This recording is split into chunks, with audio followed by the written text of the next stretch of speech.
14 Agustus 1945. Jepang menyerah tanpa syarat terhadap pihak sekutu. Tentu saja, pidato pada esok harinya yang dilakukan oleh Hirohito berusaha untuk disembunyikan oleh tentara Jepang. Tapi, sayang usaha mereka gagal.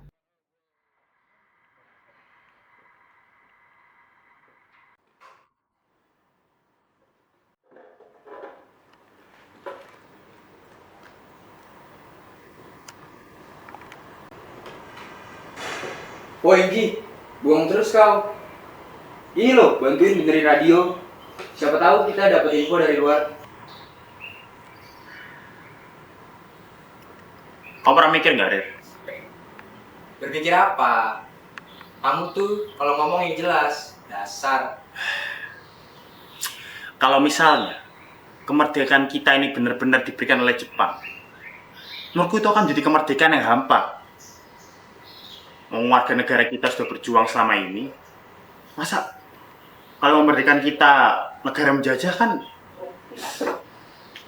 Itu ya terdengar benar di telingaku, Rir.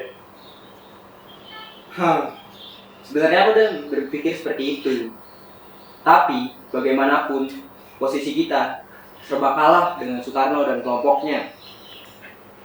Ya, mau bagaimanapun, yang penting sekarang kan kemerdekaan kan. Tapi mau gimana pun juga, perang adalah opsi yang terbaik untuk kita. Ayo selesai juga kamu. Bentar Gi, lanjut nanti.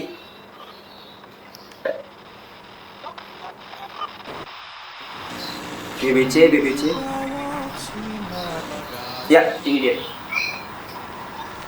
深刻世界の体制と帝国の現状とに鑑み非常の措置をもって自局を収集せんと欲しここに重要なる男児市民に次ぐ秦は帝国政府をして米英祖国に対しこの共同宣言を受諾する旨通告せしめたりそもそも Sepertinya Alam dengarkan mungkin.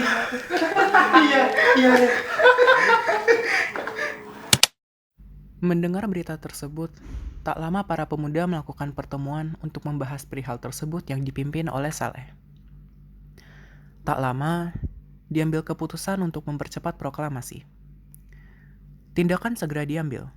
Lobi dilakukan terhadap Bung Karno. Namun, di luar dugaan, Bung Karno menolak mentah-mentah usulan tersebut. Maka terpaksa pertemuan kembali dilakukan di asrama Baperpi.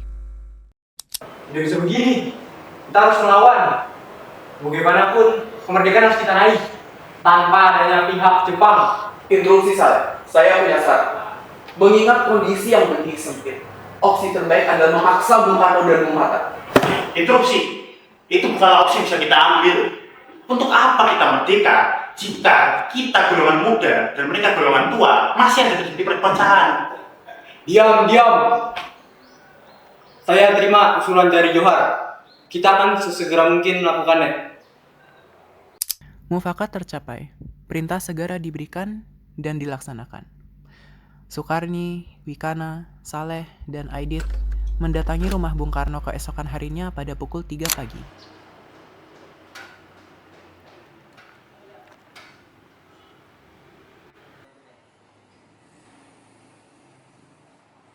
Saleh, apa yang sedang kamu lakukan? Hei Bung, berpakaianlah. Sudah tiba waktunya. Atau sebaiknya tidak usah.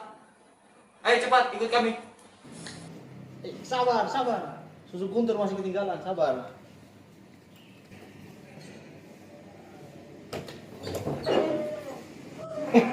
Ayo. Ayo. Di antara beberapa kemungkinan tempat, Rengas Dengklok dipilih sebagai tempat terjadinya revolusi. Dan tentu saja, tidak ada revolusi yang berjalan dengan mudah. Meski harus kuakui, perdebatan itu cukup menegangkan untuk diikuti. Bung, dengan kondisi ini, merdeka adalah satu-satunya opsi. Saleh.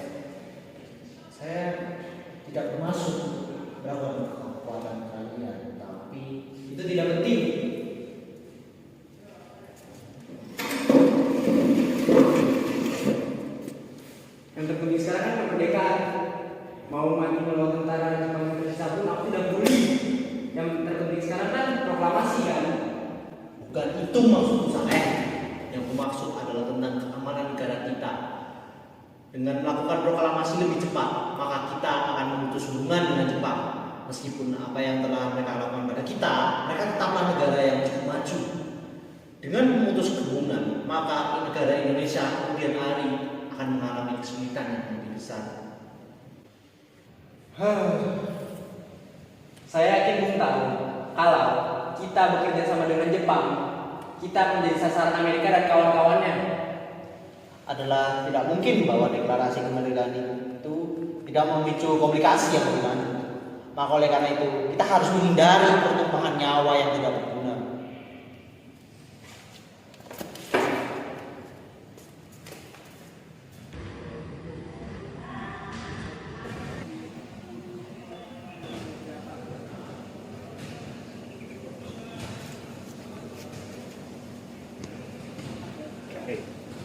Bagaimana, Le? Sepertinya gagal. Boleh aku coba masuk? Hah? Mau nyoba? Silakan, Bung Karno di dalam.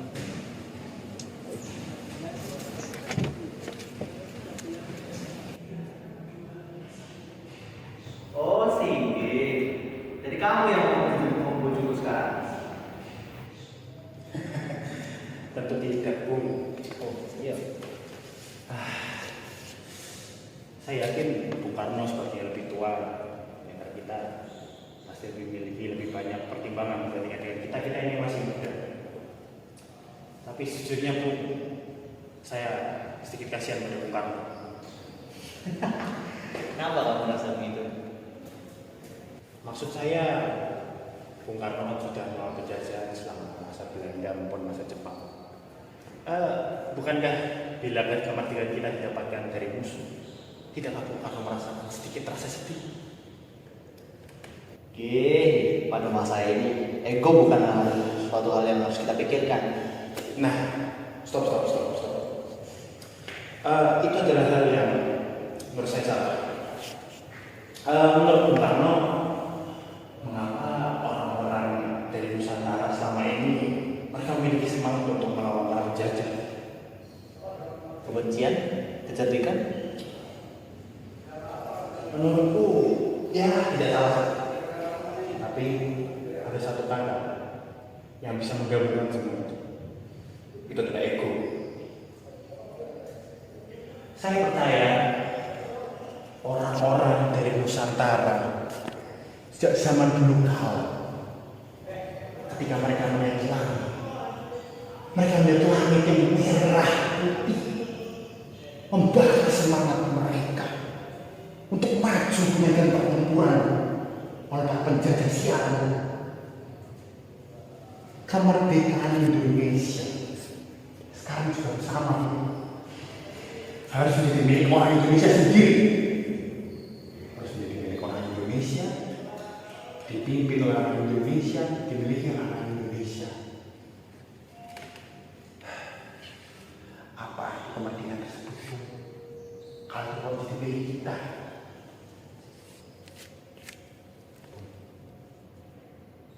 Kita harus merdeka tanpa bantuan orang-orang luar itu. Kemerdekaan kita memang pasti akan memerlukan banyak pertempuran dan banyak kehilangan lagi. Tapi itu sempadan untuk kemerdekaan Indonesia tanpa campur tangan Jepang. Kemerdekaan kita, kemerdekaan Indonesia. Setelah itu adalah sejarah. Proklamasi dilakukan pada 17 Agustus 1945. Perjuangan untuk kemerdekaan belum berakhir dengan kedatangan sekutu yang sesuai dengan prediksi Soekarno. Namun, semangat dan ego yang membara dari para pejuang berujung manis pada tahun 1949 di Den Haag, Belanda. Kini, situasi telah berbeda. Soekarno telah dijatuhkan tahun lalu, digantikan dengan Soeharto. Entah apa akibatnya. Namun, apapun yang terjadi, semangat langit merah putih harus terus dibangun.